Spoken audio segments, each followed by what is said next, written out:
I think Boscombe's got a lot to offer in as much that the Sovereign Centre particularly is level access coming into the building from both angles and the surface when we're here.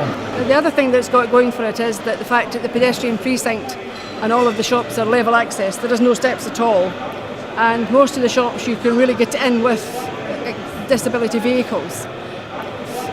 There's plenty of space in here. It's got you can do a side transfer. It's got the grab rails. The bins are right to the side. That's a good toilet.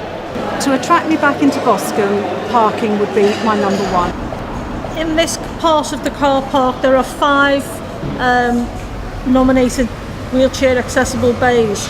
By the time you've parked a car, you would not get a wheelchair alongside the car to access and exit the vehicle. There's no hatchings at the back, at the sides, at the front of the bays to designate them for a wheelchair user. They may be okay if you've just got like walking mobility problems. But like I say, for a full-time independent wheelchair user like myself, I can't use any of these bays. My car's parked over there, and I'll come and show you the issues that we've got with those parking spaces. There's no cross-hatching here to say, do not block this access and exit. Someone will come along and park in between.